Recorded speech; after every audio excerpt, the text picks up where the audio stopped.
We are back, everybody, with episode 21 of the Jader and Kyle show. Coming back at you, two shows, 1 week. It's not going to be a regular thing, everybody, but we are making up for last week. Sorry about the delay so far. We had a couple of pre-production hiccups, but here we are. We're ready to bring you guys some content. Jader, you look tired, man, but you're doing better. How's everything going?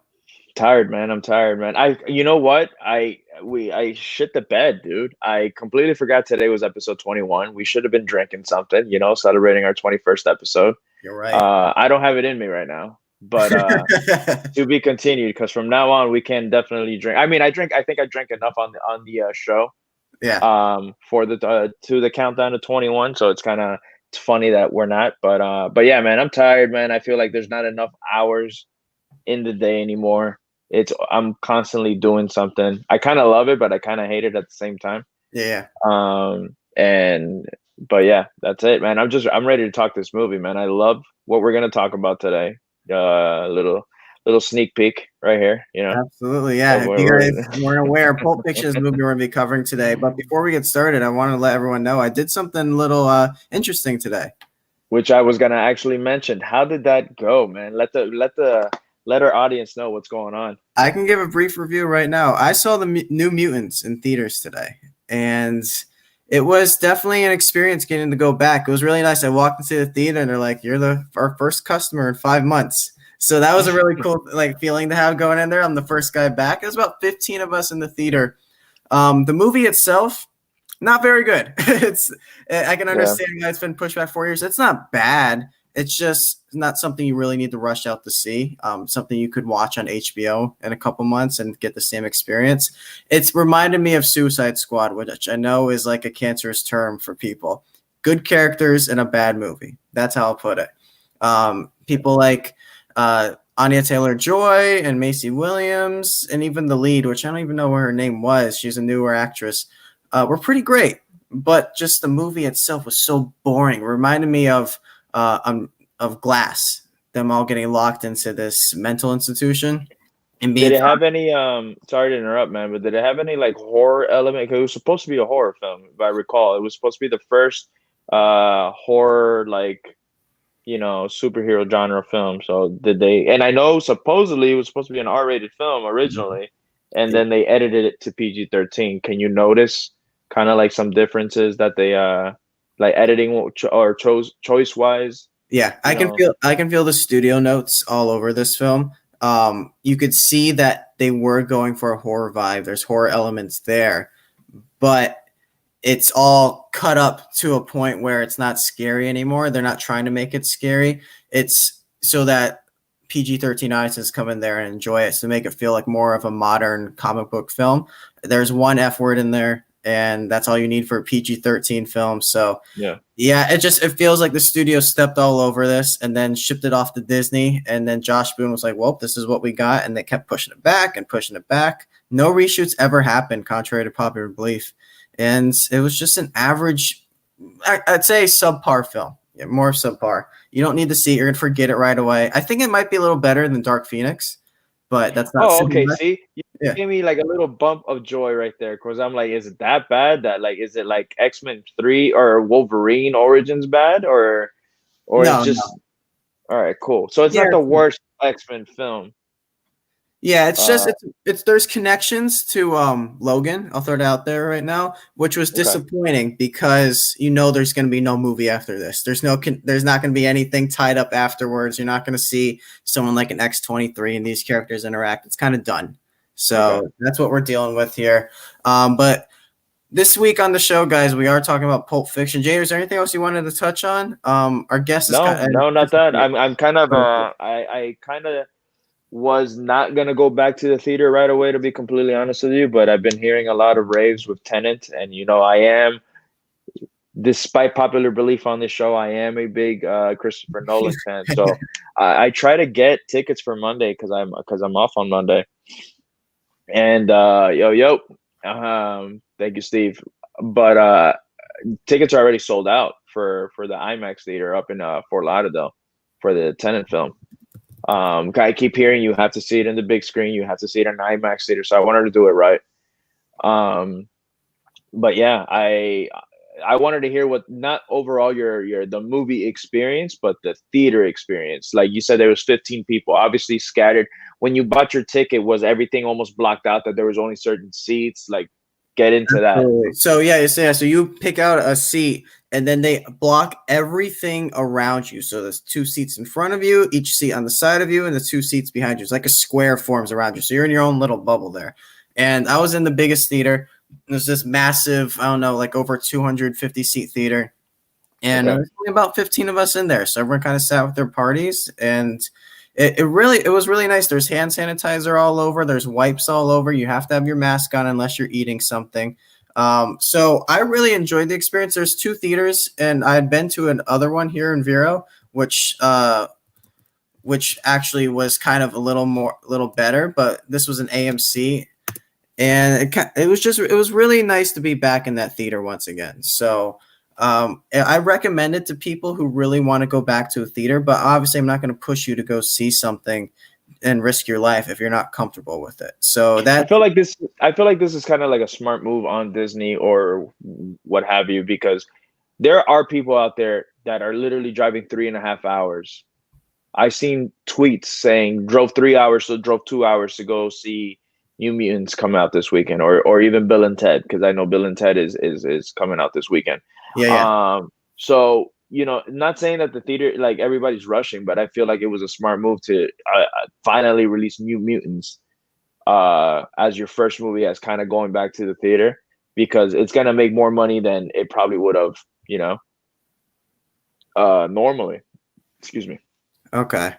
Well, I mean, So, if people want to go back, they want to go back. If not, I just like that option's out there now. And I don't think people should be as scared as they lead them to believe, because if you can go to a grocery store, if you can go walk around your Publix, your Walmart, what have you, I think that's probably worse than going to a theater. Just my 2 cents how I feel about it. But yeah, if you want to go to theater, go see New Mutants. Though I don't know if that should be your first film. I'm gonna go see Tenet Monday, I think, as well, Jader. So maybe we can talk about that next week at some point. But this week we are talking about Pulp Fiction, and we're just about ready for our guest. She's getting ready. I think she's almost all set. And when she is, we're gonna throw her in here. Jader, you want to set her up?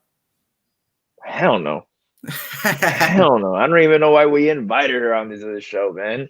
Hey now. We were doing so much better without. No, I'm just kidding, man. I missed her, man. I actually hadn't seen her in a while. Like, I think 5 or 6 months at least. It was even pre-COVID. Like, I haven't seen her in a while. And I got to see her this week for Steph's birthday. So I missed her. I missed her. I can't, I always like to give her a hard time. But my this is great. Hold So on. yeah, sorry, All right. we're having technical difficulty tonight, guys. We apologize for this. It Jader, who do happens. we got? Who's our guest? The one, the only, Miss Jessica Nardo. There she Hi. is. Look at that. She is Welcome to back. the Jader and Kyle show, Nardo. It's been such a long time since we've seen you. Well, I guess Jader said he just saw you, but for us, the audience of CST, it's been such a long time since we've seen you. How you been? I've been good, just kind of like everybody else, right? Stuck at home for the most part, or the majority of March, April, a little bit of May. I can say that my family is a coronavirus survivor. So I actually dealt with having one of my kids have it. And, other than that, let's see, started a new job. I have a bunch of pets now. Yeah, I guess a lot has changed within a short amount of time. Yeah, She's grown up, Jader. yeah, a little bit, Just a little bit.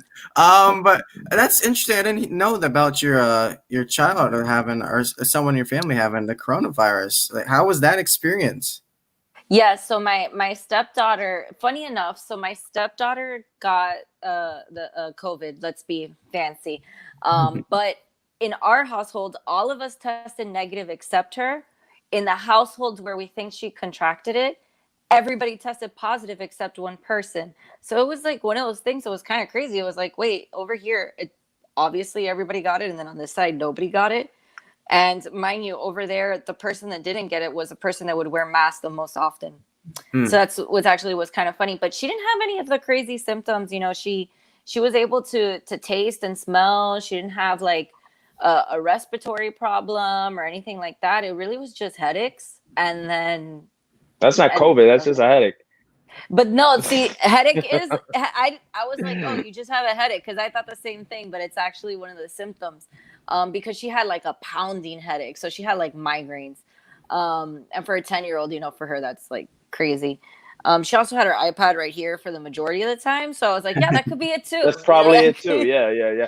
I say that to Adrian all the time. Adrian, all of a sudden, he's playing the Switch, and then he'll stop for like, 2 hours into the Switch, and then all of a sudden he's like, I have a headache, and I was like, stop playing the Switch. It's that simple, dude. But right before we jump into everything, just wanted to see, look at the comments very quick. Yo from Gilberto Tim saying, you saved me a trip to Connecticut. No New York theaters have it, so I'd have to go see the movie over there. Ordering Bill at Ted at home. And then Steve saying to Nardo, Mega Chonga. And that you have Dalek. He was so tell him, you know what? Tell Steve he ain't got shit, man. He knows what that is. He knows what that is. Oh, he man. ain't got shit. Oh man. Okay. So let's talk about the movies you gave us, Nardo. So you gave us a list of films to put on the poll. We obviously Pulp Fiction won, but there was one that was really leading for a while now, which I thought we were going to end up doing, and that is Robin Hood Men in Tights. Why is that film on your list? What makes that one you wanted to rewatch? So what's interesting enough is that every single movie I gave you, number one, my top 4 never really changed. My top 5 changed because the 5th is always interchanging. But for me, those first 4 movies are always the ones that are my go-to. They kind of, whenever they're on, I'll watch. And they're also movies that no matter when I watch, I kind of always find something new. And even though Mel Brooks has had an extensive, amazing film career, Robin Hood Men in Tights is not as highlighted as, say, like Year One or Princess Bride. He didn't do Princess Bride. Sorry, I went like wrong. That's already. Rob Reiner. That's Rob Reiner. But like for his particular films, Robin Hood Men in Tights is not up there ever. Everybody will talk about Young Frankenstein. They'll talk about Year One, Blazing Saddles. Blazing Saddles. Yeah. All of his Richard Pryor stuff. But they will never talk about this film. And this film actually has some of the most great one-liners, I think, in the history of film. I think that even though it is, and you can ask Jader, I'm not a slapstick person. I don't particularly like things that are too wacky. Like I do. My significant other, he's always loves like, old school comedy. He will watch John Candy. He'll watch Steve Martin and all this stuff. And I'm always like, I don't understand why it's funny. Like, I know why it's funny, but it doesn't make me laugh. Smart makes me laugh. Mel Brooks is the perfect combination of smart and that. So that's why I'll still laugh at Five and Hooga as much as I'll laugh at, like, we'll have a hanging or we'll have a wedding. Either way, we're going to have a good time. Like, it's yes. I love that movie, man. So, I wanted Robin Hood Men in Tights to win. So there was 2 actually that I wanted to win. And it's no disrespect to Pulp Fiction because I love this movie. But I really wanted either Robin Hood or Dogma. Dogma was one that I was pulling for this week, especially with the Kevin Smith match tomorrow with the in the Schmodown. I really wanted to talk Dogma yesterday. That's your Schmodown tomorrow? No, not me. I wish. Oh, I was like, that's No. Kevin Smith is just it's his first it's his debut tomorrow against Chris Jericho. I'll watch that. So it's more free publicity here. Yeah, there you go. Oh shit. Okay, so the whole time I'm here scratching, right? Yeah. Like my screen because I'm thinking it's dirty or something, and it's actually Nardo's little the drapes where they're hanging, the little metal ball. Oh yeah. Do you see it? So I'm there like, what the hell's wrong with my screen, dude? Yes, that, I swear to God. Nardo, it's interesting you bring up that you're not a fan of like those older comedies. I'm the same way. I don't think they hold up as well. Stuff like like a Caddyshack or Animal House, those 70s, 80s comedies. Yeah, the Jader's making a set. Hey, it just adds to my hot takes that I usually put on here. Christopher Nolan. So you don't like Airplane? The I Naked Gun movies? Airplanes, Naked Guns. It's like I'll watch them because it's like I'll watch them, but like I won't laugh at them. Yeah, I don't care for it too much, and a lot of them don't hold up well. It's something like Revenge of the Nerds. It's a very problematic movie nowadays. Like I It don't is. I don't It like is. going It back is. to it at all. Stop being a So sissy, bro. that's why we talk about Apatow on here. Like we love what Judd Apatow's done with his comedies. He's made Absolutely. modern life funny, finding the bright spots in those in everyday situations. So that's why I think that brand of comedy is so much better than the old goofy stuff. But that's just me. But today we're going to be moving into Pulp Fiction. Guys, let's just get into the discussion here. This is our second Tarantino film, and coincidentally, it's going in chronological order of his So far, career. so good. Yep, Yeah. absolutely. Well, We did what was the Reservoir first? Dogs. That's right. I think I saw that. We did Reservoir Dogs. Yeah. Yeah, with John Kaiser. Kaiser will be back at some point. I'm sure he's upset that he couldn't make it. He told me, he goes, I'm so pissed that you guys are doing Pulp Fiction tonight. How the hell do that? But he's out in Vegas and he's working really hard. So he's like, dude, there's no way I can. Yeah. So I mean, we'll get him back one day. We can get his thoughts at another point. But this is Nardo's episode here. She's going to talk about Pulp Fiction. So Nardo, let's start with you. Why is Pulp Fiction on your list? Is this the number one out of your list? Yeah, it's always been. It's always been. Yeah. Why? Okay, well, oddly enough, like it. So the first time I saw this movie, it was with my dad, and I was like, probably Okay, so this movie came out when 94, 94, right? Yeah. So I was like 7 or something like that. I was young. I definitely shouldn't have been watching the movie. You were 8. I was 8. Yeah, I was like 7 or 8, Jesus. but I couldn't remember. Your math is great. First of all, it could have been 94 at any time, and if it was closer to one end than the other, it could. You're born in January. You were the audience 8. Does not need to know that. Go. So I was 8. I really shouldn't have been watching the movie, but what drew me to the movie was the cover, which was the old school cover of Uma Thurman on the bed with the gun and stuff like that. And then I remember watching it and thinking that she was so cool. I have the sweater, so like that poster is on many college dorm walls right now. Absolutely. Well, if there is college, man. Maybe not. You know. So when I saw it, I just thought, man, that girl looks so cool. And then when I continued to watch the movie to see how her character progressed, obviously at a young age I didn't get it, but I was like, I was just so drawn to like her style. And then as I got older, I watched it, and there's something about poly narratives that I feel Quentin just executed so perfectly. You don't have to stay. It's almost the same reason why I'm starting to enjoy watching TV more than watching films, right? Because I say enjoy, not that I prefer TV than films. I think that films, it takes a lot more of a process, but I really got to get myself in the mood. Versus TV, it's like I'm constantly getting a different vignette of something. And that's what I liked about Pulp Fiction. It's like I'm invested here, but then I get taken out and I get put into something else, and then I get taken out and put a lot of another era that's really popular for that was like, it's very much like modern day Shakespeare.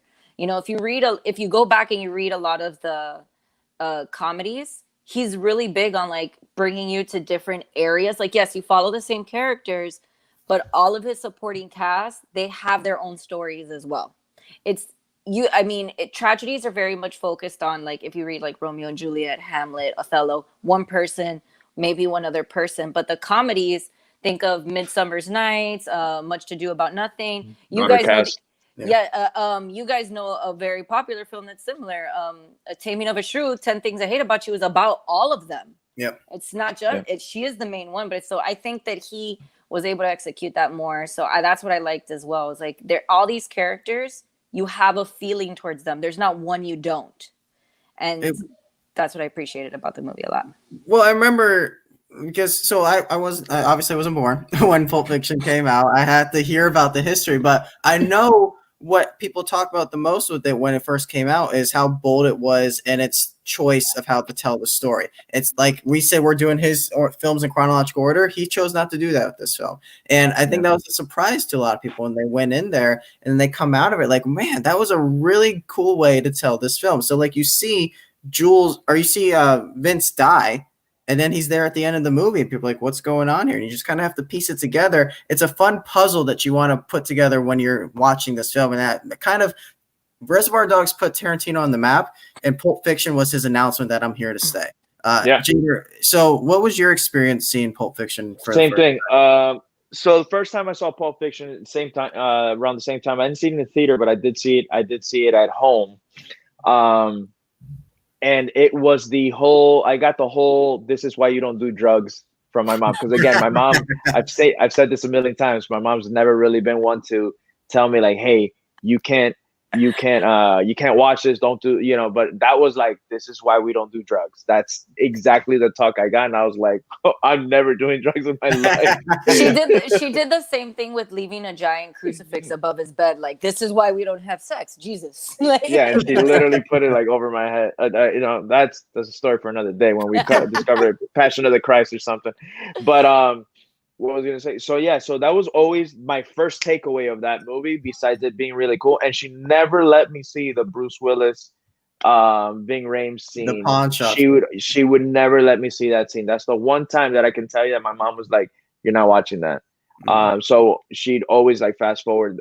She'd fast forward that I rented that movie twice, and both times she's like, "I'll let you rent it. You have to see it with me." That scene, and she would fast forward that scene. Claudio's comment is something I agree with. I saw Guardians of the Galaxy before Pulp that's Fiction. true. Uga Chaka doesn't feel the same. Yep. It doesn't feel right. It feels like a Guardians of the Galaxy song, which is crazy. But it's not. But it's not. But it is. I think we Oh should my talk God. about that with Tarantino, his choice of songs in his films, his soundtracks. In this film, it felt like he didn't really use them at all in Reservoir Dogs, and except for obviously the iconic In the beginning, yeah, and then the one at the beginning. yeah. Well, But, no, because technically the entire first scene is dedicated to a song. You just don't hear it. That's true. Was like a virgin. Yeah. True. Yeah, And then this one, though, you start with, a song that the Black Eyed Peas decided they wanted to start. which is fantastic, by the way. It's still a good song. I don't care. It's still like It's still a good song. Still, Pump it. You can tell me and Jader were going to like shitty ass clubs at this time. Absolutely, we're like, yeah. but yeah. So I mean, the first time and second time, you can say that I saw this movie. I didn't again. I was 7, 8 years old. My birthday's in July, so when I saw it, I just thought they were very cool characters, very cool character. The movie cussed a lot, so that was like, oh man, this movie, so cool because they curse so much. But overall, I just love love the music, and one of my, we'll jump into the scenes in a little bit, but that dance scene with Uma Thurman and Travolta is so freaking iconic, right? That's something that always gets stuck in, and I feel like that's a lot. When you see Pulp Fiction, when you hear about it, that's one of the first scenes that I think clicks in your head when you think this film. How many times did you do this as a kid without realizing what it was? I know that choreography. I swear to God, because I loved it so much. I promise you. I know it.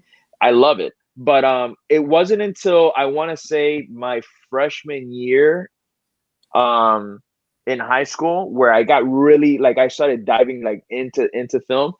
And a buddy of mine, and I mentioned this on the Reservoir Dog episode, that he brought it up to me, and he's like, "Oh, have you seen Pulp Fiction?" I was like, "Yeah, I saw it when he's like, no. Have you seen it recently?" And I was like, "No." And then we got into Reservoir. He let me borrow Reservoir Dogs, and I ended up buying Pulp Fiction that week at Best Buy. Excuse me. And I rewatched it, and it was a completely new and a completely different movie for me, even though I've seen it. But I remember again I just shot Marvin in the face scene, the Ezekiel scene. I remembered all that, but it meant so much more. Where I was like, "Holy shit, man! How do you get out of this?" Yeah. But yeah, it's just a film that for me, I honestly it doesn't matter how many times I've seen it. It's just like Nardo. If it's on, if it's in the middle, if it's in the beginning, I'll watch it. And I'll probably get in trouble sometimes that I'm like heading out the door, but it's on, and I'm like, all right, I'm just gonna 5 more minutes of this film, and then just every scene for me just keeps getting better and better and better and better. But it's film's iconic. There's it kind of what you not kind of it's exactly what you said, Kyle. Where with Reservoir Dogs was like, hey, this is what I got, and then this was like, I'm here to stay. Like you guys, you go ahead.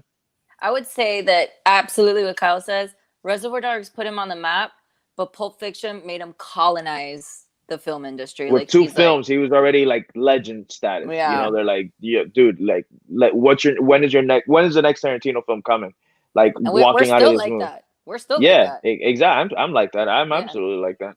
Mhm. I remember when with Once Upon a Time in Hollywood, we were all like freaking out, and if who's gonna cover it, we all managed to go, and it was like yeah, dude, and it's like that with a Tarantino film, man. Hell yeah. Yeah. One quick thing I want to talk about here before we jump into the categories is Oscars. 1994 is famously one of the greatest years of movie history, and I think the wrong movie won. Do you guys know what films were nominated for Best Picture that year off the top of your head? I remember three because it's the three that everybody brings up, and it's Shawshank Redemption, Forrest Gump, Pulp Fiction. Those are the I three was that I gonna say remember. Forrest Gump. That's the one I remember. And you know what, Forrest Gump. you guys might hate me. Um, I love Forrest Gump, man. I It's love one of Forrest. I love that movie. Now, Wasn't do I think wasn't Jurassic Park also nominated?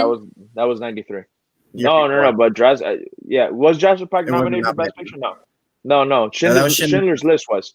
Schindler's List was, Yeah. but not Jurassic Park. Jurassic Park won all the technical stuff. You also Should've won had score. Quiz Show and Four Weddings and a Funeral also were nominated that same year, which, especially Four Weddings and a Funeral is one of those classic romantic comedies people go back to all the time. Yeah. But with Pulp Fiction and Shawshank Redemption on their own, for neither of those to win Best Picture is one of those, you look back at the Oscars, you're like, damn, they got it wrong that year. Forrest Gump's a good movie. I don't hate it like a lot of people do, but geez. A lot of people I feel like hate it? No, people hate Forrest Gump because Oh, of yeah. Pulp Fiction and Shawshank. Not because the movie's Oh. bad by any means. They hate it because it won. It got that negative energy, not negative, just like that negative, like right now, like I forgot what they hated recently that wasn't that bad, and then all of a sudden everybody started hating. Oh, La La Land. La La Land started getting all this undeserved hate for some reason. I feel like that's what happened with Forrest Gump. It's not that it's a bad film. People are just pissed off that it beat Shawshank and Pulp Fiction. But I think Forrest Gump is fantastic. I will defend that movie to the fucking my last breath. We're covering Forrest Gump on this show. Anyways, but it's crazy because Shawshank is considered, if you at least on IMDb for a long time, the best film ever made. It was like number one when you go to top films ever made. I think Shawshank was number one, and I think Godfather, a couple of other films were like under it, which is mind-boggling. But yeah, for Shawshank not to win and for Pulp Fiction not to win, and I feel like people still talk about Forrest Gump though. There's been Oscars where only one movie has been mentioned, and of the others that were nominated. You get me? But '94 was so strong.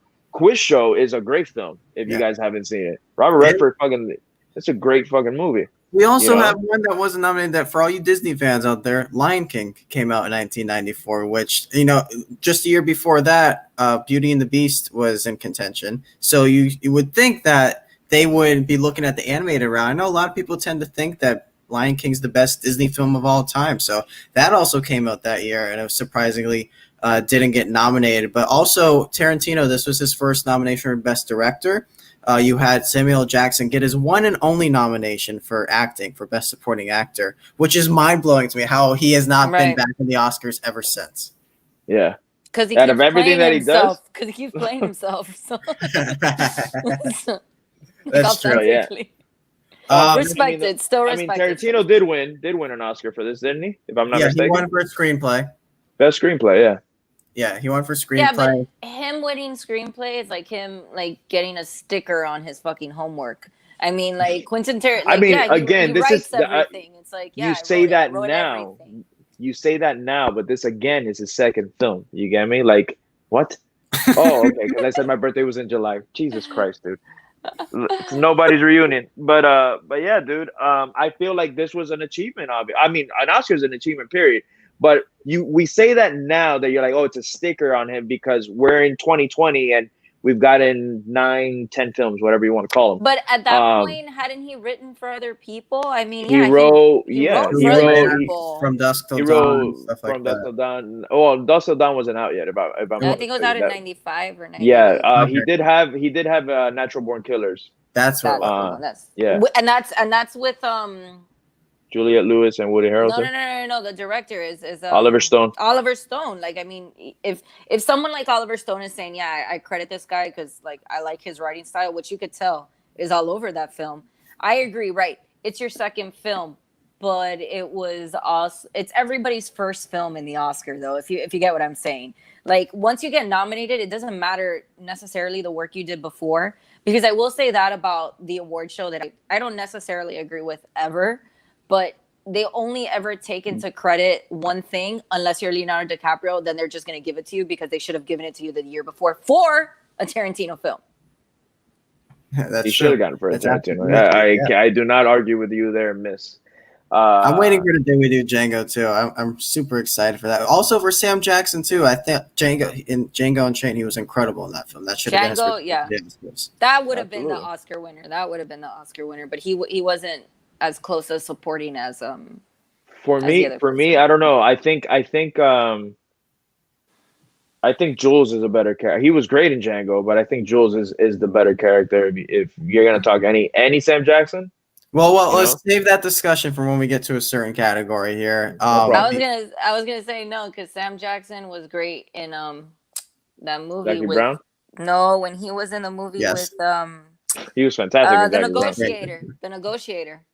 Oh, Kevin Spacey. Yes, that's to me one of his best. An Oscar worthy though. Not Oscar worthy. Not Oscar worthy. I mean, it's a great movie. Developed character, his most chops. Like it's a little bit of him, not too much of him.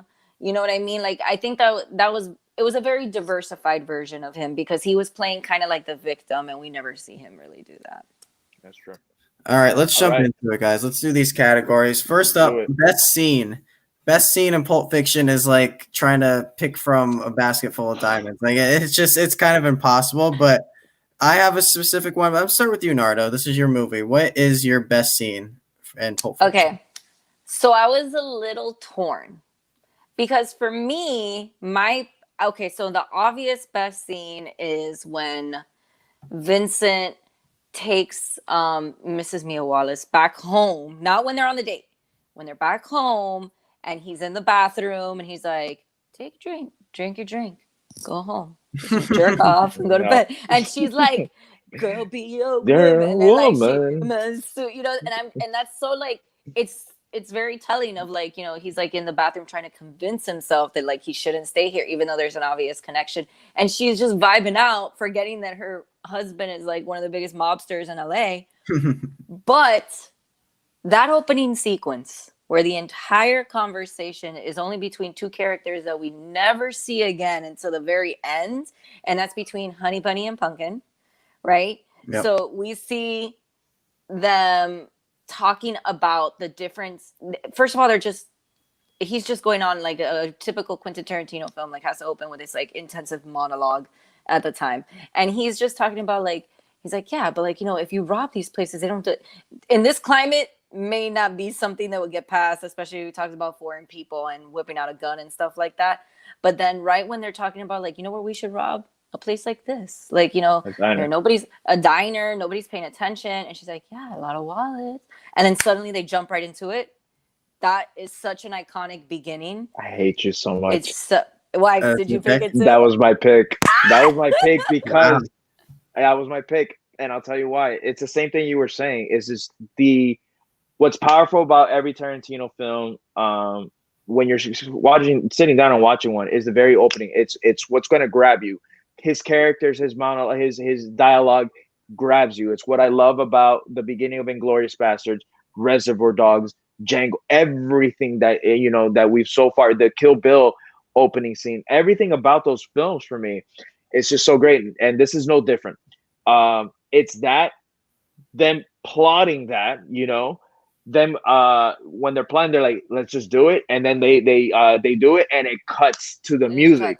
Which you're like, oh my God, what am I about to watch? Exactly. And you never see him again. You never see him again to the very end. For me, it was between that and the dancing. And the dancing, I just love the conversation. And again, it goes back to the dialogue. And again, obviously, it's the little Steve Buscemi scene as Buddy Holly. Wait, don't bring that up.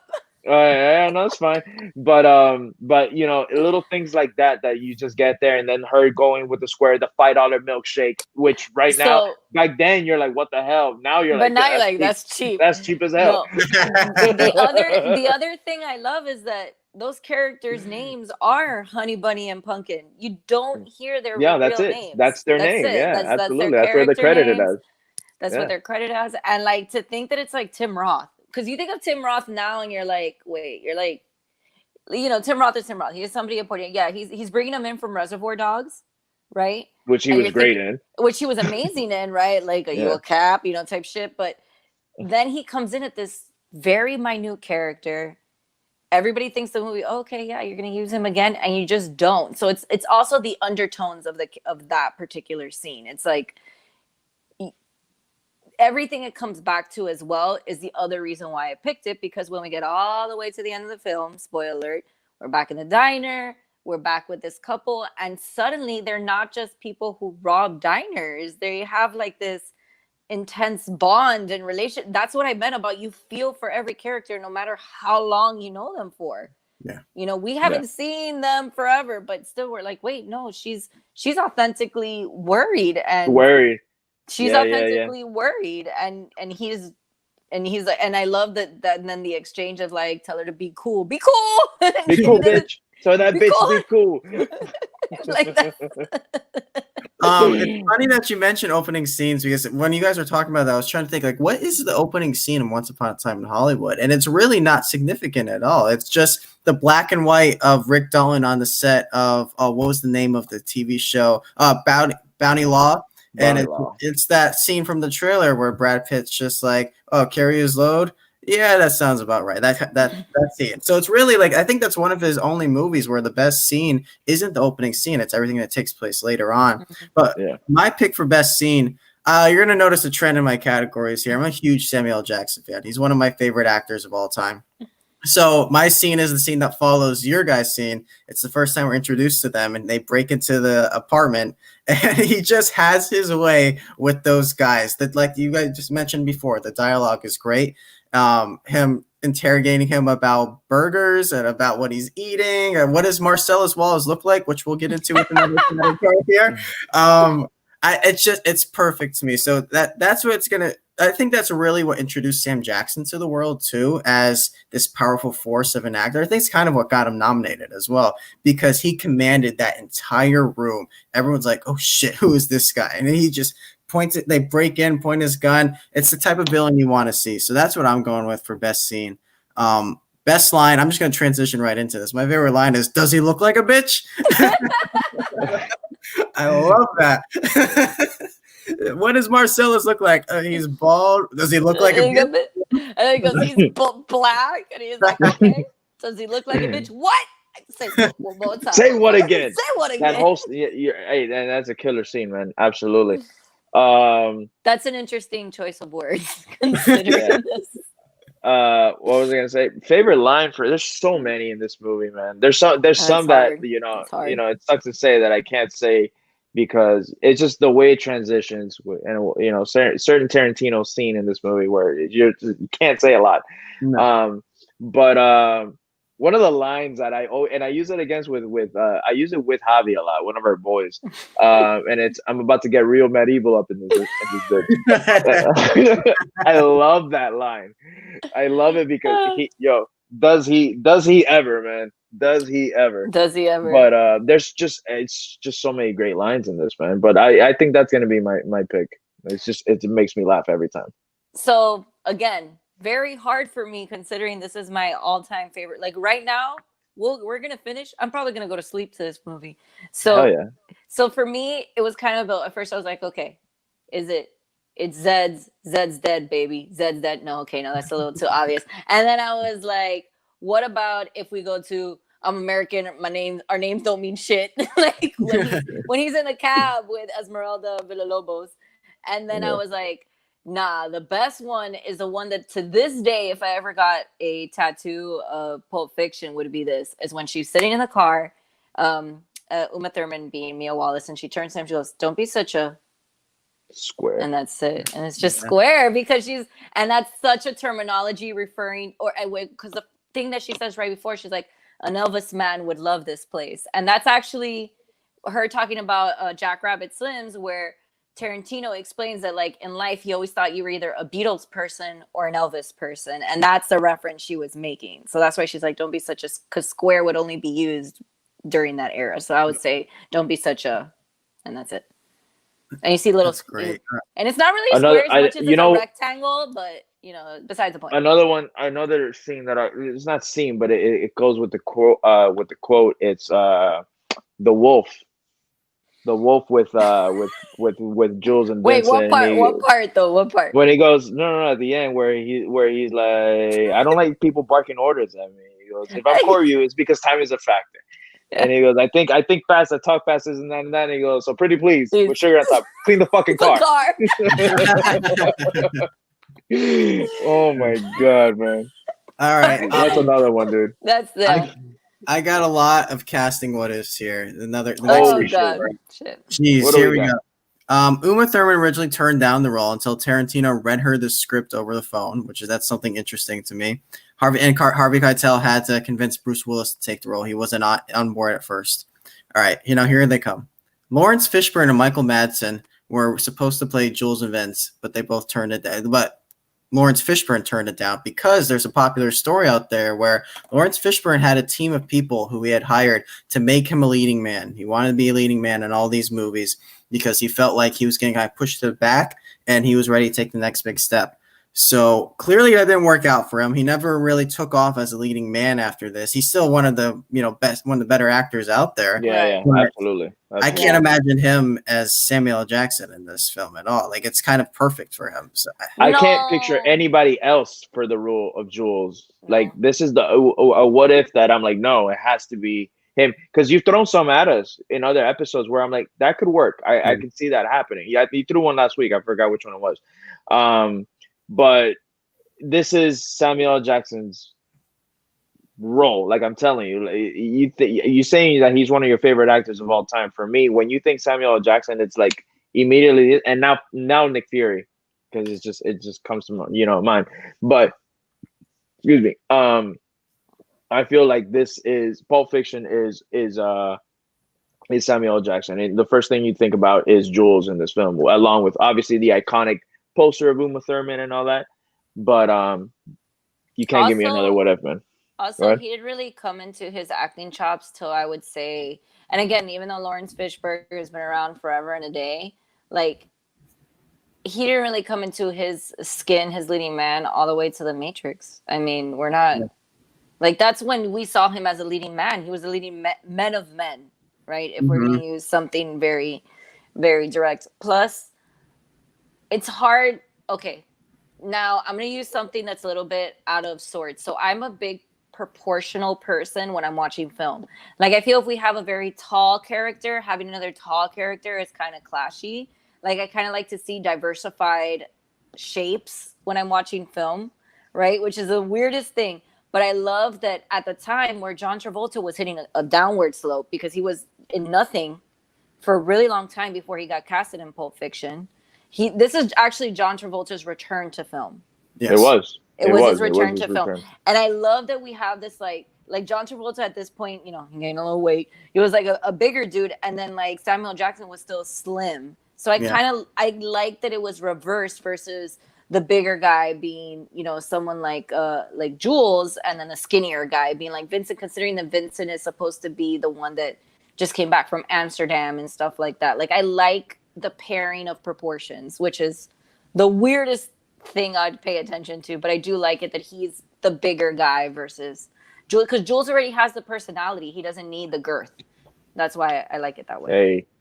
Well, speaking of Jules, I got more here. Paul Calderon was almost played Jules, had to turn it down eventually. Who?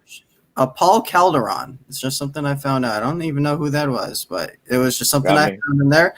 Steve Buscemi had to turn down the role of Jimmy because of a scheduling conflict, but then you see, like you said later, he's going to pop up at another point.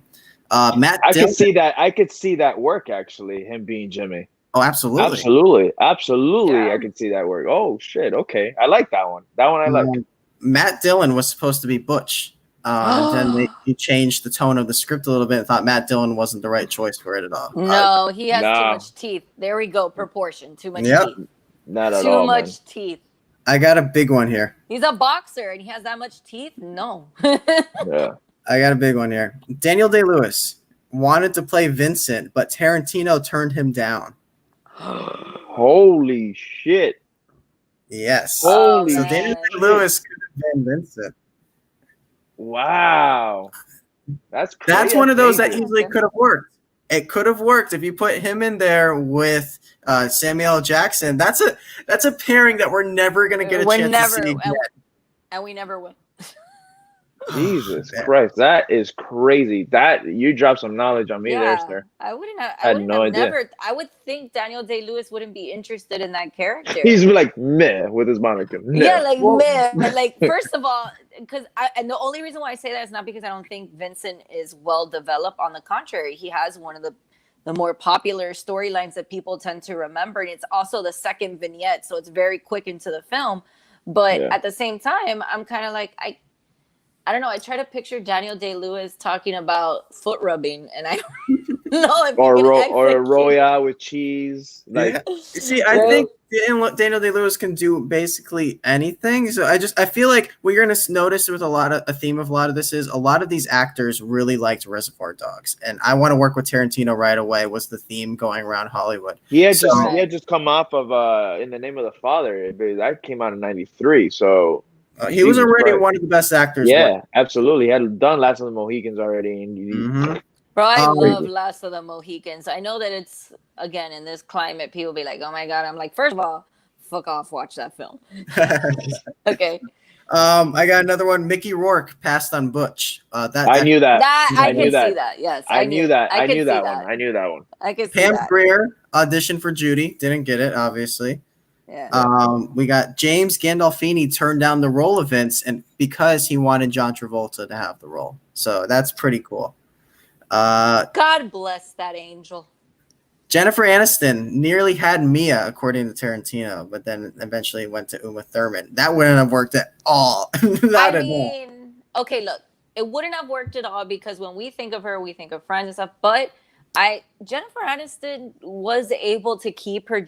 The reason why she went to all the roles she did is because she had Friends. Yeah. Like if she never played Rachel, who knows? I mean, I could see this. The only reason why I don't think it would work is because and this is me going back to stylistic features. Uma Thurman is not exactly iconically pretty. Like when you think of her, you don't think that she's like excessively attractive. She's very tall, large hands, large feet. You know, a lot of these features that a lot of people would shun because they're not pretty and cutesy, even though she was in that rom-com, something about dogs or whatever with The Truth About Cats and Dogs. Yeah, The Truth About Cats and Dogs, where she plays with Jenny Garofalo. Yeah, where she plays the model, but at the same time, she's not traditional, and I don't think Mia Wallace could have been that attractive because then it wouldn't have made sense why she didn't get the pilot. She wouldn't have been the underdog in the pilot. She would have been the main person. Because if we're thinking about in terms of Hollywood, like your attractiveness has to match your caliber. Yeah. So I just don't think we need Mia Wallace to be a little bit more homey because that's the same reason why Mia Wallace would marry someone like Marcellus Wallace is because she's not up there. So she needed somebody to take her up there. Well, then how do you guys feel about this for Mia? Julie Louis-Dreyfus, according to Julie Louis-Dreyfus's agent, she turned down Mia. So I don't know if it's true. Fuck that guy. He can just be thrown out there, but it's something that's been reported. John Cusack turned down the role of Lance. I could see him as Lance. That wouldn't have sucked so bad. Alfre Woodard and Halle Berry both auditioned for Mia. Obviously, didn't work out for them, but I think Halle Berry would have been a weird choice. Just like we've been talking about Uma Thurman, she's kind of perfect for this role, and it feels like every actress was vying for this role. I got one more big one though. Sylvester Stallone was considered for Vince, which just did not work. That one doesn't work. Other thing, there was a leaked shortlist that came out of actors that were considered for every role. It's massive, so I'm not going to read over it all, but it includes people like Denzel Washington, Michael Keaton, Robert De Niro, Danny DeVito, Gary Oldman, Nicolas Cage, Johnny Depp, Robin Wright, Deborah Winger. It's huge. So if you guys ever want to go look that up, I can post that online, but it's a massive list of people that were being considered. Man, he just was pretty writing for everybody. That everybody just named are all the big people during that era, though. Like those were heavy hitters for that time, especially someone like Robin Wright. I mean, I guess she was busy doing Forrest Gump, and it worked out in her favor. Yeah. All right, the Mahershala Ali Award for Best Sharpshooter. This is the actor or actress who is in the movie for a couple scenes, but leaves a big impression when they're in there. I'll start with this one. I'm going with Ving Rhames. I think Marcellus Wallace is I think that this character is kind of linked to him for most of his career, unless you want to go Mission Impossible.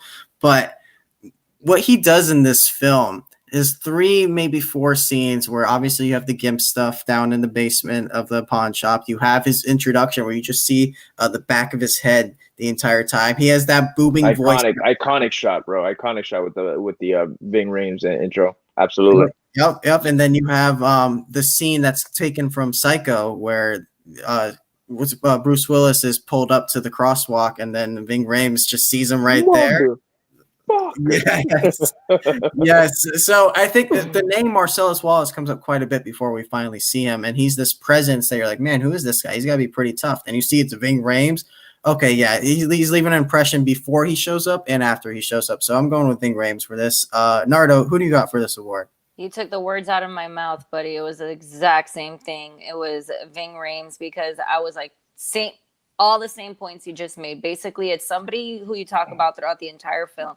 He's mentioned from the very after the opening sequence, but he's mentioned from the very beginning as this like insane force. You don't even see his face till way later. And then on top of that, he is the culminating character that connects everybody by personal knowing, with the exception of Honey Bunny and Pumpkin, because they're connected through people he knows, but he technically knows everybody, right? He knows Vincent, he knows Butch, he knows the wolf, he knows everybody. Plus, if we're going back to iconic lines, he has some of the most iconic ones. They're just very minute because they're overshadowed by the responses to that, right? So like he'll say, like Jader had mentioned it earlier, the we're gonna go medieval on your ass, but even the leading to that, everything he describes that he's gonna do, and then on top of that, to imagine the fact that he is like this bombastic character who gets it given to him is something that I think no audience member was ready for. Like, we're again talking about one of the largest, must be a criminal, right? Like, because we don't even know what the hell he does. What's in that? Yeah. He's just a criminal. And the fact that he is brought down to the lowest degree a human can get to, and we can still be like, at first you're thinking, oh man, this guy must be bad, but then it happens to him, you're like, nah, I want him to win now. Like, that's he's just he is the pulp in Pulp Fiction, I think, for a fact. I like that. I had him, and I don't know why, but whatever. I am going with Harvey Keitel because I just love that scene so much. That's okay. I love that scene so much. I think he does his job. It's exactly what the Mahershala Ali award is. He goes in there, sharpshooter, takes care of business. He has you laughing. He has you nervous at the same time. Are they going to get away with it? What are they going to do? And he's in there. He bam, bam, bam, just like that. I'm a fast talker. I do this. I do that. I need you to do this. And everything about that. And again, from the moment you meet the wolf to like the very end, when you can finally go, like, we can breathe again. It's just so entertaining, Yeah, and I feel it's the epitome of this award for me, at least. And I don't disagree, because I felt like Ving Rhames. I don't know why I went more with who was in the film shorter and left a bigger impact versus with that. So I felt like it was the wolf over Ving Rhames, just because with Ving Rhames, after a while, you do see him in a couple more scenes than that one scene that the wolf had. Yeah. But yeah, that's my pick. All right. I wouldn't hate that. I'm okay with that. Yeah. I support it. The Bill Murray Award for Best Cameo for his role in Zombieland.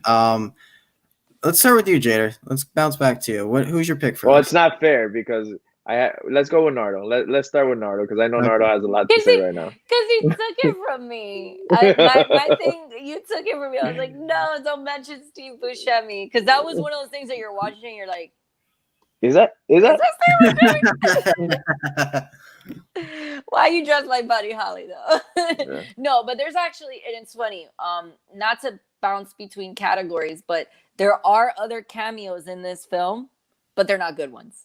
Like I put them in another category, and I'll explain. I got one in here, but we'll let you finish your point. So again, reason why I liked it is because it was one of those. Everybody was dressed, so you wouldn't even think it was him. But there is another cameo that I want to bring up that it is considered a cameo because he only shows up once, and it is for a short amount of time, and it wasn't enough to be a sharpshooter. And that's Christopher Walken when he comes in as Captain Coon. That's my pick. As Captain Coon. Because and then and I'm not gonna go too deep to it, but I will say that like that also was one of the best cameos because the best part, one of the best parts of is like, well, he had to hide it in his ass. In his ass. Yes, man. Well, that was my pick, man. She had Buscemi. I had Christopher Walken, man. I had Walken. I almost went. Honestly, I almost went with Eric Stoltz as Lance because I think he was fantastic in that as well.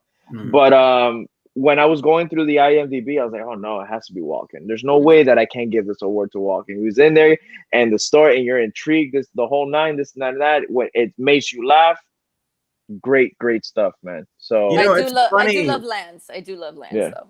It's funny because you can almost cut out Christopher Walken's entire scene. If you had to cut one scene from this movie, it would be his. But he's so good in it, and like he draws you in so well that you don't want to cut it out. I just remember I listened to the Dan Levitard show, Stu Gatz, all the time, and Stu Gatz has the worst Christopher Walken limited fake I've ever seen, where he just goes, "The Watch," and that's it. He brings it up every single time. So I just had to shout it out here. Let's move on. The Gary Oldman Everyone Award for Best Overacting. This is easy for me. This is Amanda Plummer as Honey Bunny. Oh my gosh. That's my pick too. That's my pick. Way over the top. She's way over the darling.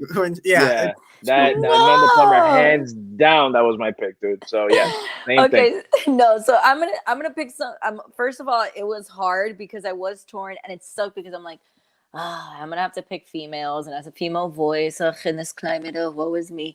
Like, I don't want to put down my fellow female actors, especially considering that I do appreciate one of their comedies. But Kathy Griffin was also a cameo in this film. Yeah. And she was the one that's like, I will do it for you. I will say that he shot you. And I'm like, that's a little too much. Like, I didn't like her, but I was like, okay, that's not enough to say that it was completely overacting. So the person I'm going to get, and I have to like pull up her name one more time. No, I can you just wait? I had an escalation. I actually don't think that Tarantino was overacting this. No, I'm just messing around. Oh, wait, no, but I don't disagree with you because I was going to say Angela Jones, which is Esmeralda Villalobos, because yes, I get it. She just annoys me. She's playing, and I get it. She's playing to a trope, but it's kind of like, ooh, did you just kill a man? Yeah, and you're driving a fucking like, what is this? This isn't New York. What is this fucking taxi cab? But I do agree that Quentin, those two to me were up there because number one, Quentin, of course, he always uses his get out of jail free card as much as possible in this film to use very suggestive language. At the time that I'm just like, well, it doesn't matter. Like he's telling it to him and he doesn't care. And he's married to Bonnie. Bonnie's black. So like he's automatically like in the club. But I do think that he's pretty much up there, especially, and I only pick him up there because when the wolf is counting the money and he's just staring at the money like he's never seen that much money in his life, and it seems pretty awkward considering he knows jewels. So it just didn't the kind of. I was like, okay, I was like, I can't call him an overactor because I don't understand the connection and like the disproportions of his character. So I'm just gonna give it to Angela Jones, who's like nobody important, but she just overplayed her interaction with Butch, and I just didn't like it. Like that could have been any, like I would have appreciated if that was like maybe like an older Hispanic lady, like old school abuela, like really fucking talking to him versus like, I don't know. It just wasn't my favorite. I threw in a new category for this part just to talk about this person real quick, and it was what doesn't work. I think Maria de Medeiros as Fabienne, Bruce Willis's girlfriend, wife, she put such a huge halt to the movie that it's got all this momentum going, and then boom, she's just. I just find her so boring. I don't know how you guys feel about her, but I think to me that's kind of what hinders the movie a little bit. Is she is just a huge speed bump going into the rest of the film, because once Bruce Willis is separated from her and there's the whole chase with Ving Rhames, it picks up. yeah, It picks up. she really And then slows down once she comes back, and I'm like, you're I'll back. only give her one redeeming quality, which is when she talks about the pot, like having a pot belly, like Madonna and Lucky Star, and he's like, "What do you mean, want some pot?" And she goes, "Not pot, a pot," and that shit is funny to me. I guess. But yeah, it is, and plus the whole. She honestly does. She's probably my least favorite thing about this film. But I also understand why they would pair her with someone like Butch, because she is as innocent as they come. And which is someone considering I feel like we should, not her, but we should talk about Bruce Willis a little bit more. I feel like we haven't really hit on him. I don't know if you guys feel. I think this was. I don't want to say his best friend. It's not his best performance, but I feel like he did a really good job watching this movie. I didn't rewatch it this week or anything like that, but I did see Pulp Fiction maybe about 2 weeks ago. That's why I'm like, I'm okay. I just feel, I guess after hearing all these Kevin Smith interviews and what they say, and you honestly get it. You can tell that he just doesn't give a crap anymore. I feel like he still cared then here, So it's nice to see when he cares. And I love the dynamic between him and Ving Rhames. Again, every time that we get to that Christopher Walken scene, I'm like, oh, all right. But then like the scene changes, he wakes up and you meet Fabian, you're like, ugh. Yeah. And then once he leaves the apartment, you're back on it again until you get the famous Zed's Dead baby, and you which Peter Green is fantastic. He always plays this like creepy guy, background guy. He's the other mask. He's Dorian in the mask. Dorian. Exactly. But he's in Blue Streak. He's in a bunch of shit. But I remember saying, go ahead. No, I was gonna say it's funny you say that, because it just kind of dawned on me that like, yeah, you're right. This is when Bruce Willis actually gave a shit. But just to piggyback off something, going back to the Fabian before we go deeper into Bruce Willis, even though he didn't get pegged, but what doesn't make sense? Vincent leaving his gun outside of the bathroom. Yeah, that doesn't make sense. That doesn't make any sense. He's a professional killer. He wouldn't have gone to the bathroom without his gun. But yeah, put your gun on the counter. What do you put it? I mean, yeah. You just don't. That's a moment that people didn't see coming when this movie came out, was Vince just dying. He was the main character. This is our guy. This is the one we're following. And nope, he's gone. And then obviously we see how the rest of the film turns out, because it's in a different order. But back then, that was a huge moment. I don't know if you want to see on the comments what Jared wrote, Jared Douglas. Yeah, I saw it. Yeah, it said I heard and I actually read that too. That's the reason why they made him die in the toilet, because of the heroin makes your poop too hard. So it makes sense. It makes sense. I didn't know that. Yeah, I heard that. I heard that too. No, it was great. Shout out to Jared, man. Man, I don't know enough heroin addicts. As far as Bruce Willis goes, I mean, it's hard looking back, watching this movie back and seeing how great not great. I mean, he's never been great, but he was entertaining back then. You haven't seen Die Hard, obviously. I have seen Die Hard. It's not like he's not Daniel Day-Lewis out there, right? If Sam Jackson is the Daniel Day-Lewis of action movies, bro. Okay. I think Vin Diesel wants some words with you.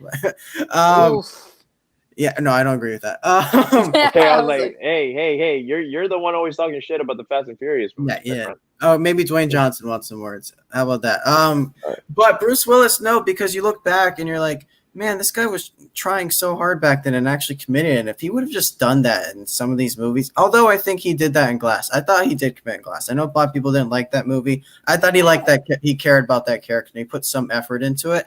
Everything else, though, he doesn't. All the Die Hard follow-ups after the third one, and it's just he's going to all these straight-to-DVD films, which actually we're going to transition to this right here with interesting details. It kind of ties into it. So this film cost $8 million, sold for $11 million, but it cost $8 million because Bruce Willis came on. It was a way cheaper until he came on, but he demanded so much money because he's such a big star that it bumped up the budget. $5 million of the $8 million went to the actors, which I think that's mostly Bruce Willis right there. I mean, who else is a big star in this film? Because Lisa Travolta's just coming back. Sam Jackson isn't a big star. Harvey Keitel, there's no way he's demanding a lot because he took a pay cut just to go on Reservoir Dogs. Buscemi was in a cameo. Tarantino himself. I don't think many people are asking for that much except for Bruce Willis. So good thing this movie made over 200 million, but he was demanding a lot back then, and he's still demanding a lot now to do straight to DVD films. Yeah, I heard about that too, actually.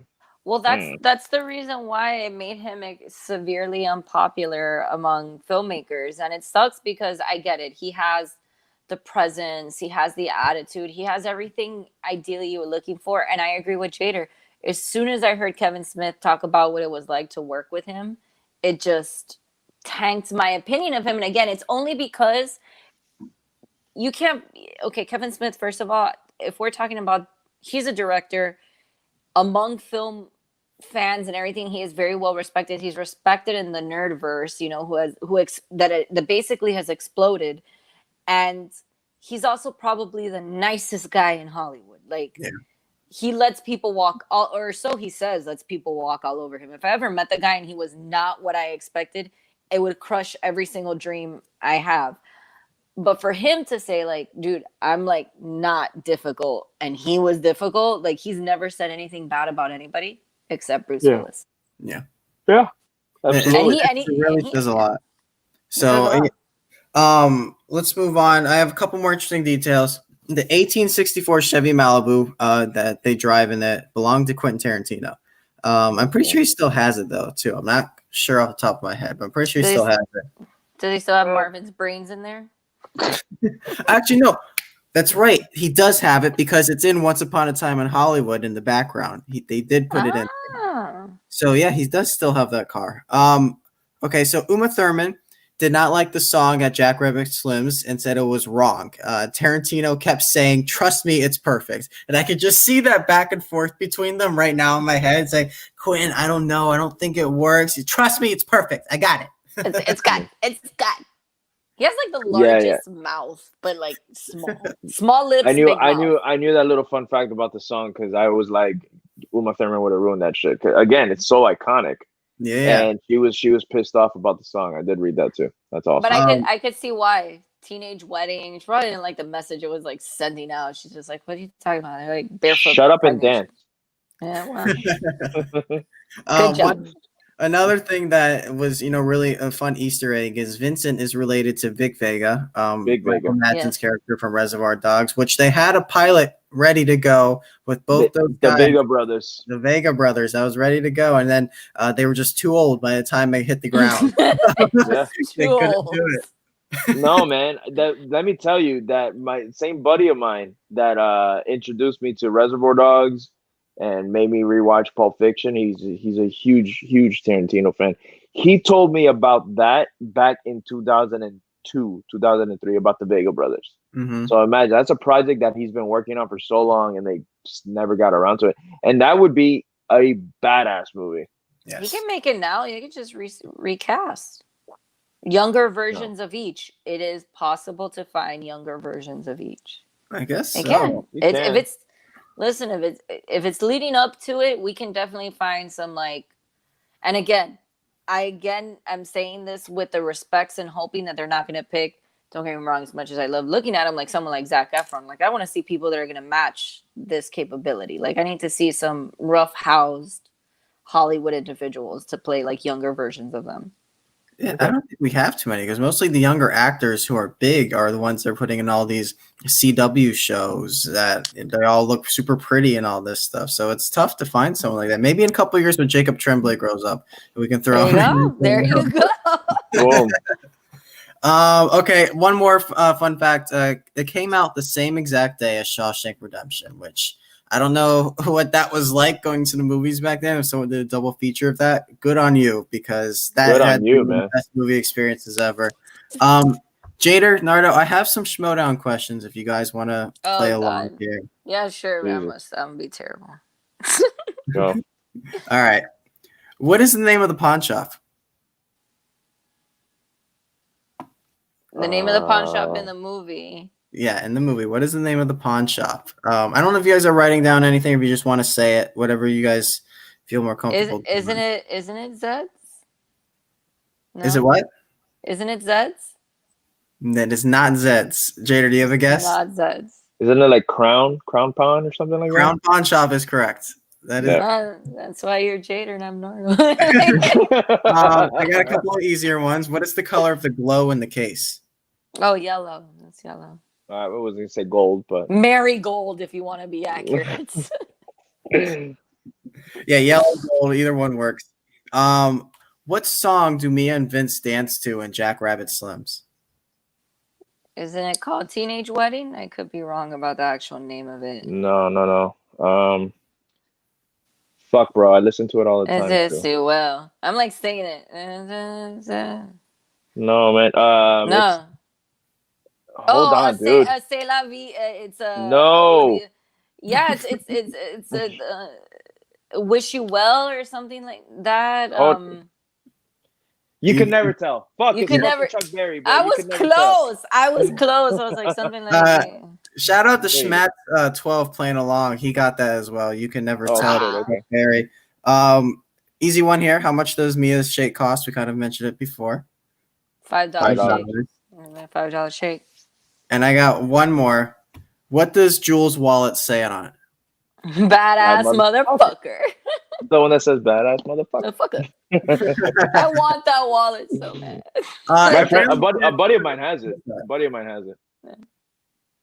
I want it. I do want it. All right, guys. 2 more categories here. Apex Mountain. So this is the point in someone's career where they're at the peak, where it's never going to get better for them, but they had the most pull in Hollywood at the time. Maybe it was their best performance. It's kind of interpreted for you.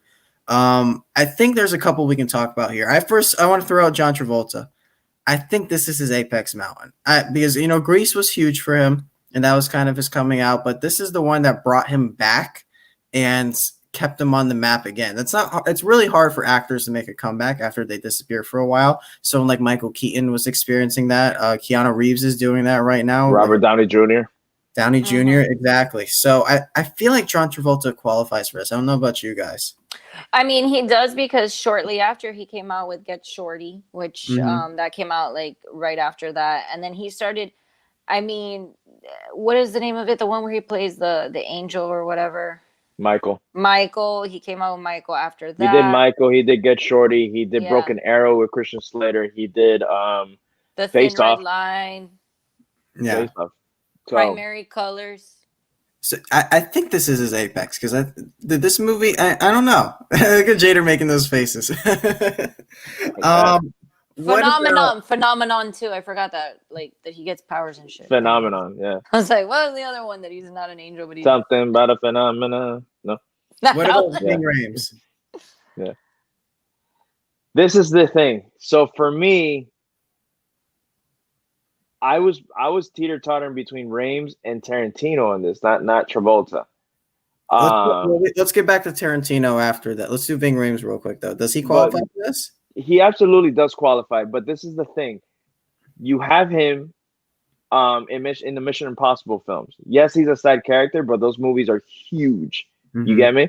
And I also, what my favorite Ving Rhames performance for me is, and I know this one's better, but Con Air as Diamond Dog, man, he's just so great in that movie. And I know you haven't seen it, Kyle, and we need to cover it because you need to see Con Air. It's the cheesiest, it's so good, man. It's so good. Nardo, you've seen Con Air? Of course I've seen Con Air. Right? But, it's amazing. I mean, it's one of the few, no, it's not one of the few, because there's a lot of fucking Nicolas Cage movies that I'm like, all right, we're watching this again. And doesn't he go off to being Guardians of the Galaxy? So there's that. He did Guardians of the Galaxy 2 real quick. Yeah, but that's what at least he got into the Marvel universe at some point. So is Nick Cage, technically. Yeah. Technically, Nick Cage started in DC. And that's Well, a Kevin Smith deep cut. It never came out. It never came out. It doesn't count. But John Smith made it come out, and so it still counts. Like, it's canon. It's there. It's there. It's there. What about Tarantino, though? So you were saying Tarantino, Jader. I had him written down with a question mark next to it because this is the thing.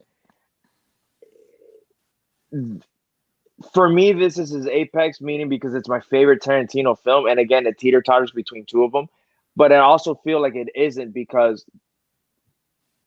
he's on another level, man. Like, but if you were to give Tarantino an apex, where would it be? You get me? Like, I feel like it's a hard question, man, because many can argue that yes, he comes out with great films, but nothing has topped Pulp Fiction for a lot of people, you know. And a lot of people think it's Inglourious Bastards. A lot of people think it's not Reservoir Dogs.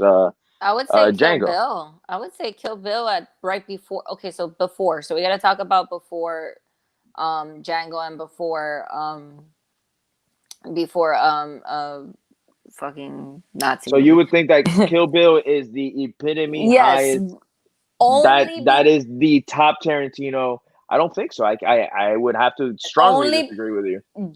You got to think about the climate. You got to think about the way Hollywood was at the time. First of all, his second film was, again, 1,000 times better, or so people feel, than his first. So it was like, okay, he was already the kid that surpassed his first film, right? Like he did this like amazing project, and then he went off and did something even more amazing. So when people were waiting for Kill Bill, they're already foaming at the mouth. Not as much as they were for Pulp Fiction because they're so close together. How long did it take them to do Kill Bill? It took them a while. Like, for that movie to come out, it took a while. We were in high school, and that movie came out in 2003. Exactly. So we're talking about. So we're talking about a 9-year difference. But he had a film in between. But that's what I'm saying. Huh? People were waiting with enough anticipation that the 9-year difference didn't make a difference in sales, didn't make a difference in who wanted to see it, didn't make a difference in the popularity at the time. No, but he had films in between. He had Jackie Brown. Yeah. Yeah, but, he had Jackie Brown in between. Jackie Brown wasn't, like, people didn't really consider it as. I was one of them. I love that movie now. I love that movie. But exactly. You said the key word. Now, the only reason why I say this is because Kill Bill hit to the times in a really good way. First of all, amazingly cast of people that were relevant at the time, as he does with most of his films. But for a 9-year gap to still know who fits characters well, that's a lot, especially considering that he only brought back 2 people that he works with, but one you didn't really know until later. Right. And I'm meaning in terms of, like, he brought back Uma Thurman, obviously, but then people that were in the crew, you didn't know who they really were until later, and enough of their stories until Kill Bill 2. And then on top of that, it was his first film that he turned into a sequel. Yeah. A lot of people weren't anticipating that. They were like, oh, it's Kill Bill, but then it was like, and it wasn't Kill Bill 1 and 2, split it because he couldn't do a movie that long. And even though before Kill Bill 2, he had it was in between the double feature. Was Grindhouse in between, or was it after 2?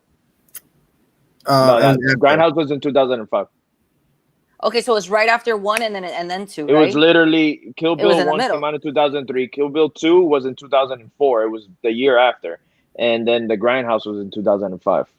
Okay, so then that's the thing. So, like, for me, I only give him at that time because I feel like he was at his biggest. And you also have to think about other things that were really big at the time. Like, we're talking about now, MTV Movie Awards was 10 times bigger. All this, like, we're talking about social media culture starting to come up. And he was one of the first people to really capitalize in that. So that's why I'm going to give him the credit for that time for me. I'm going with Inglourious Bastards as his apex mountain. And here's why. What do we think of when we think about Quentin Tarantino? We think about his dialogue, the violence, and his well, first of all, the dialogue, obviously, in Inglourious Bastards, it's some of the best dialogue he's ever written. That opening scene, like you pointed out before, Jader, it's so scary how he builds that. It's scary. It's very, and then also with Inglourious Bastards, also that's the first film that gave him got an actor win for an Oscar because of his film. So Christoph Waltz got the win because of Inglourious Bastards. So you have that in there. He was able to direct somebody to an Oscar win. And then finally, what's one of the biggest things we know Tarantino for at this time? His revisionist history. and this was the first time he did it, and it was incredible. Like, we loved watching Hitler die in a movie theater. Cinema killed Hitler. Like, it's something that's really neat. So also I think is the film that's given him the best chance at winning Best Picture at an Oscar. I'm pretty sure this one was right there in contention. It was 2009. So it would lose to The Hurt Locker. Or no. Oh, it was No. Fuck. I don't know. What could that have been? Oh gosh, Trying to 2009. think 2009. Oh, I'm wasn't like, it? Slumdog was 2007, right? Yeah. It was like the 2000. Let me look it up. 2009 Oscars. Hold up, bro. It wasn't Life of Pi. It lost. Wasn't Life of Pi? I wouldn't know. No, it was 2008 was Slumdog. Yeah, that's what I mean. So 2000. I think it was Hurt Locker, if I'm not mistaken. I think it was Hurt Locker. You might be right. Wasn't that 'Cause that's the same directed? year. That's the same year as Yeah, the Hurt Locker. Hurt Locker won the- Precious was out that year. I remember that. Yeah. I know The Blind Side Up was in the out in Air. 2009. Yeah. Up in the Air, Up, The Blind Side, District 9. Who was the Hurt Locker directed by again? What's her name? Catherine Bigelow. Yeah, there we go. Yeah. Yeah, he was in it. Hurt Locker. I don't know, man.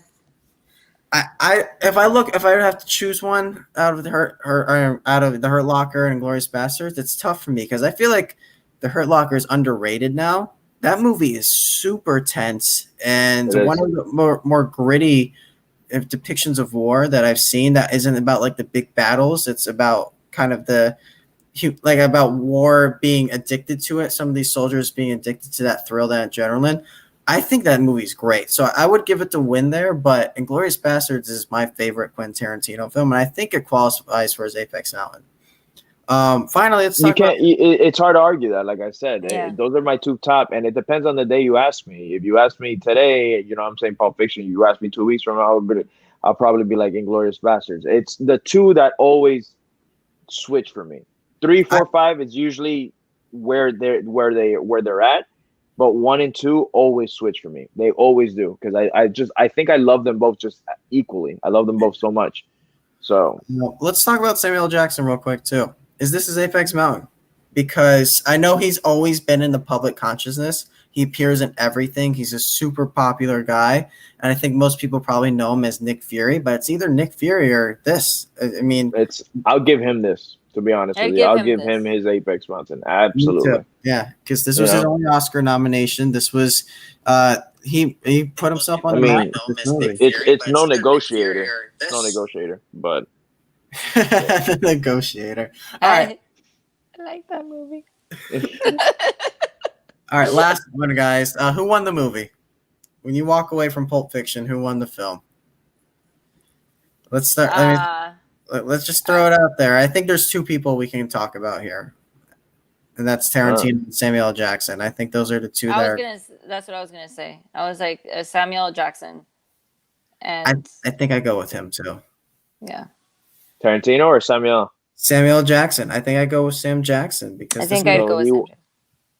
Yeah, again, it's the same argument. We literally just had kind of like the same argument with Apex and who won the film. It's kind of the same thing where we can say that it can't be Tarantino because obviously winning the film would be, you're going to talk about Bastards. But another person, honestly, that you can bring into this conversation about winning the film is also John Travolta, man. Well, yeah, we got someone in the chat saying Travolta won the movie. Yeah, it's someone we can talk about. I'm in the private chat. Hold on. Someone said Butch. It's not Butch. It's definitely not Butch. It's not. No, I mean you can argue Travolta as well, man. What a fucking comeback to have any like this. And you mentioned it yourself with your, Robert Downey Jr.'s and your I forgot the other actors you mentioned, but Michael Keaton, Keanu Reeves. Michael Keaton comebacks, man. Like, yeah, with Keanu Reeves, like, what a hell of a comeback, man. And again, after Travolta did this, you just kept seeing Travolta all over again, constantly. Yeah.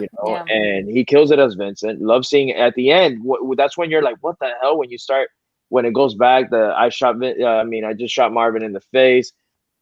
He's back and forth with the wolf. The end where he's just like, I'm just gonna shoot this guy. I'm gonna shoot you I'm gonna shoot this guy at a principal. at the end. So, Like, right. And I agreed. So the only reason why I don't give it to John Travolta instead of Samuel Jackson is because going back to like character building and character stories, Samuel Jackson comes full circle.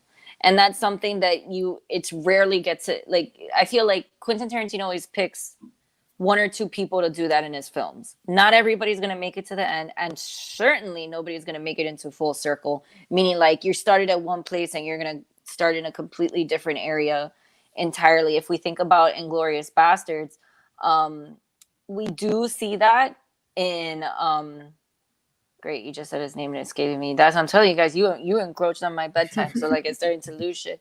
And Christopher Christopher. You do see him come full circle because he goes from, ultimate Nazi hunter and all this stuff to like, no, but I'm still going to cut a deal. And I think that shows a full circle of him. But if we look at something like Pulp Fiction, Samuel Jackson's the only person that starts way over here and actually ends way over here by giving up the life and just shutting everything down, especially if we think of the way he closed out the film, right? He is beyond capable to take down those two individuals. He is, and the fact that he even proceeds to say, "You're catching me on a great day," on a good day, and he ends it there. He doesn't question anything. He's still himself also, even though he feels like he experienced something very different. But he's also the only character who you can actually believe would let go of the life, and that's probably why Vincent ended up dying. Because because he didn't have jewels there. He didn't have his jewels. Absolutely. So I got one more. I got one more question. What's the most iconic image from this film? Is it the Mia Wallace on the bed? Is it John Travolta and Samuel Jackson with the two guns, or is it with just the two guns? Yeah. Or is it just the logo Pulp Fiction? Well, I had the poster of the two guns over my kitchen table because it was only appropriate. Because it happened in the kitchen, and I would always sit on the hot seat where they were pointing the guns at me. It was always you're Brad. Yeah. But you see, I would say yes, those are iconic images. But to me, I also would love to have seen when they open the briefcase for the first time, and you just see half of John Travolta's face, and you see the gleam in it. Yeah. And that is like a good shot to me too. I also really like. When they pan over to Bruce Willis waking up from doing the knockout, ding, the ding, because you see the ding again. Yeah, when he wakes up. No, for me, it has to be the cover with Uma Thurman. Like that's the image that I think of every time you think Pulp Fiction. It was perfect. It was, it's the reason why it's the cover of the film. Everywhere you go, like you said, college dorm room. If you go to any place that has any type of Pulp Fiction memorabilia, that's the first picture you're gonna see. So for me, it was it's definitely that one. College dorms have 3 movie posters on them. They have Pulp Fiction, they have Scarface, and I think now they have Joker on their walls. Those are the 3 that I think college kids are putting on their door. Oh, Jader just looking. I have Joker. I have Joker and Goodfellas. Goodfellas is also one. You're so right. They do have Scarface. I'm like, they still have fucking Scarface. I know. You know what's crazy? Like, and I absolutely love Scarface. I think that movie's great. But like compared to like other mobster films, it used to be my number 1 growing up. I thought that was the greatest mobster movie ever made. Because you look like a cockroach. But it's one of those things that slowly, as I started getting introduced to other ones, like it's. And then you think about your culture, and you're like, no. That's not right. That's not right. Even though if you saw Tiger King, you met him. If you saw Tiger King, you met the guy that Tony Montana was based on. No, I haven't seen Tiger King. Yeah. You haven't seen Tiger King? We've had this conversation. I've never seen it. I said I was not going to follow the hype, and I just never watched it. Okay, well, in it, you meet the marimbero that is based off him. Kyle, that's a Spanish for gangster. That's funny. Yeah, he actually was somebody here in Miami, and he was like a drug trader and stuff like that, and he actually existed. Much tanner. Oh, right. Well, yeah. That's going to do it for Pulp Fiction, guys, and that's going to do it for the Jader and Kyle Show, episode 21. Nardo, it was a great discussion. Great having you on the show. I love Thanks for being coming. here. I love being here. It was nice to be back. Feet wet again. Yeah. Awesome. Yeah, It was we had a couple people in the chat saying, "Can she be a regular guest?" I automatically shut that shit down and said, "Fuck no." It was David. Oh, Dave. Oh. David Go to the wants next to comment. go Go to on the next and on comment. again. Huh? Go to the next comment right after that one. If it's Oh, yeah. Let me he pull still up. he still doesn't have shit. There's the response right So, but Nardo, yeah, once again, thank you for joining us. Is there anything you want to talk about? You want to plug? You want to, let people know where to find you? All that stuff. Well, since I switched jobs, I did start a new little social media that is directly only towards all the initiatives we're doing with schools. So really cool. I work now for Miami-Dade County Public Schools. Yay! And basically what I do is that I am a coach for a school that just got a grant for all Verizon iPads. Sorry, T-Mobile. But yes, so we got the school got teachers and students, everybody gets iPads, and I get to be the one that shows them how to do cool things on the iPad as far as the classroom, whether it's remote or brick and mortar. So I have something for that. That's Miss Nardo on Instagram. The other thing is that me and That would have been Jader, a huge sale for you. right? That would have been, except it's grant based, so like you don't make money. That worked for me. Yeah. That worked for you. But the other thing is that you may be seeing something pretty soon. I mean, Shorty, you know her as Stephanie, has been on the show before. There are some talks of things that we've been talking for a year, and then the pandemic, and so we're trying to get that going. And then me and Jader have also been in talks for other stuff too. But don't worry, Kyle. I will not take them fully away. I won't take them fully away.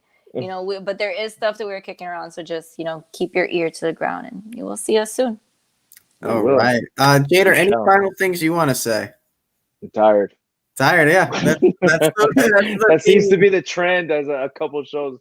But no, man, I had a great time. Nardo, thank you so much. I know we always give each other shit, but it's all love.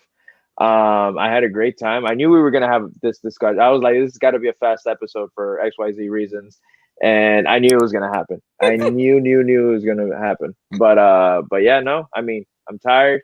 I'm looking forward to my next couple of days off. To be completely honest with you, I'm not gonna be on the internet. Nothing.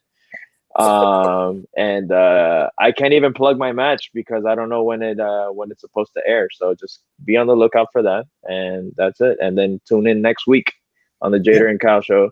And next week we might have a pretty big guest as well. So just keep your eyes out, guys. We're going to plan that out and see how everything goes. But for this week, thank you everyone for joining us, for listening along, for watching along. We had a lot of you in the chat participating. And we'll see you next time with another episode of the Jader and Kyle